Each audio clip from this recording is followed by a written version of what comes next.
Hansı işlər görülür? Rəqsanə İbrahimzadədən elə xəbərləri alacaq. Qonaq ilə birgə bizə bu məlumatları çatdıracaq. Rəqsanə, səni yenidən azad olmuş ərazilərdən salamlayırıq. Salam Çinarə, hər vaxtınız xeyir olsun. Biz hazırda Azərbaycanın tarixi şəhəri olan Xankəndidə öz yerimizi almışıq. Elə səhər saatlarından etibarən burada görülən yenidən qurma, bərpa və quruculuq işlərindən tanış oluruq. Eyni zamanda yeni açılışı baş tutan mərkəzlərin fəaliyyəti ilə də tanış oluruq. Hazırda elə biz həmin ünvanlardan birindəyik. Zəfər Parkında yerləşən Azərbaycanın 44 günü vətən müharibəsindəki qələbəsinin simvolu hesab edilən Zəfər tağının önündəyik və bu ərazidə Azərbaycanın bu tarixi bölgəsində bir sıra yenidən qurma işləri görülür, həmçinin bərpa, quruculuq işləri görülür. Daha təfərrüatlı informasiyaları əldə etmək üçün hazırda elə qonağıma üst tutacağam. Yəni Xankəndi şəhərində eyni zamanda Ağdərə və Xocalı rayonlarında bərpa, tikinti və quruculuq işləri ilə bağlı İdarəetmə Xidmətinin İctimaiyyətlə Əlaqədar Şöbəsinin müdiri Afət Telman qızı bizə burada görülən son işlərlə bağlı detalları çatdıracaq, yəni hər üç ərazi ilə bağlı. Xoş gördük Afət xanım. Buyurun. Detalları sizdən eşidək. Azad olunan ərazilərimizdə görülən işlərlə bağlı hansı işlər görülür, hansı işlər planlaşdırılır, sizdən eşidək. Düzgün qeyd etdiniz və dayandığımız məkan doğrudan da qürur verici bir məkandır. Xankəndi və həm tarixi ədalətin bərpası, həm də zəfərimizin simvolu olan Zəfər Parkındayıq. Və bu park haqqında çox geniş danışmağa ehtiyac yoxdur. Hər kəs məlumatlıdır. Zəfər Parkı konkret olaraq 44 günlük vətən müharibəsinin simvoludur. Və burada gördüyünüz elə 44 pilləkən də və pilləkənlərin üzərində yazılan tarix də işğaldan azad olunmuş ərazilərimizin işğaldan azad olması tarixini əks etdirir. Və Xankəndində də, Xocalıda da, Ağdərədə də ümumiyyətlə işğaldan azad olmuş bütün ərazilərdə olduğu kimi burada da Böyük Qayıdış proqramına əsasən köç mərhələsi də həyata keçirilir, mərhələli şəkildə yenidən qurma bərpa işləri də həyata keçirilir və işğaldan azad olmuş ərazilərdə müasir, dayanıqlı yaşayış modeli bir sözlə formalaşdırılır.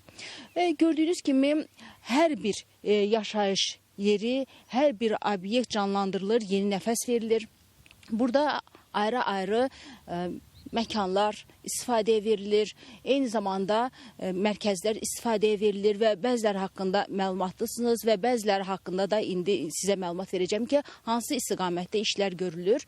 Və hal-hazırda burada Xankəndi Dövlət Dram Teatrında bərpa, quruculuq işləri həyata gedir və təmir işləri həyata keçirilir. Və bilirsiniz ki, Xankəndi Dövlət Dram Teatrı 1932-ci ildə elə Azərbaycan hökumətinin maliyyəsi hesabına qurulmuş bir, inşa edilmiş binadır və Xankəndi Dövlət Dram Teatrı da bu istiqamətdədir və göstərdiyim istiqamətdə elə Zəfər Parkına paralel olaraq. Hazırda orada təmir bərpa işləri həyata keçirilir və başqa bir məkan haqqında deyə bilərik. Xankəndi şəhərində Xocalı və Ağdərə rayonlarında Prezidentin xüsusi nümayəndəliyinin inzibati binasında da təmir bərpa işləri yekunlaşmaq üzrədir.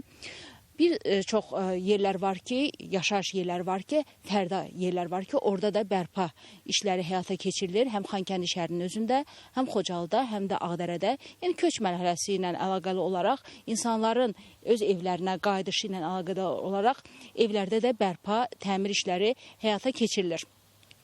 Və bundan başqa bilirsiniz ki, burada vacib olan məqamlardan biri də insanların məşğulluq məsələsidir, onların işlə təminatı məsələsidir. Xankəndi şəhərinin özünə də, Xankəndinin Kərkican qəsəbəsinə də köç həyata keçirilir və bu köç prosesi davam edir. Xocalının özünə də, Ağdərənin özünə də, kəndlərinə də köç prosesi həyata keçirilir və köç edən sakinlərin məşğulluq məsələsi prioritet istiqamətlərdən biridir. Sahibkarlıq fəaliyyəti ilə məşğul olmaq istəyən vətəndaşlar üçün də şərait yaradılır, sahibkarlar üçün də hər cür şərait yaradılır və onlar bu ərazilərimizdə investisiyaya yatırırlar. Bu həm də iş yerlərinin, yeni iş yerlərinin yaradılması deməkdir, insanların işlə təminatı deməkdir. Təcə bir faktı deyim ki, Xankəndi, Xocalı, Ağdərə üzrə ümumilikdə sahibkarlıq fəaliyyəti ilə məşğul olmaq istəyən şəxslərə 600-dən çox obyekt icarəyə verilib. Bu da yeni yaradılan 4000-ə yaxın iş yeri deməkdir və bunun nəticəsi olaraq yaxın vaxtlarda da 6000-ə yaxın yeni iş yerlərinin yaradılması planlaşdırılır. Ayrı-ayrı müəssisələr yaradılır burada və hər bir müəssisənin yaradılışı o deməkdir ki, burada insanlar işlə təmin olunur. Yəni vacib olan məsələlər bundan ibarətdir və həm də vacib məsələlərdən biri də infrastruktur layihələrinin həyata keçirilməsidir. Müasir infrastruktur qurulur.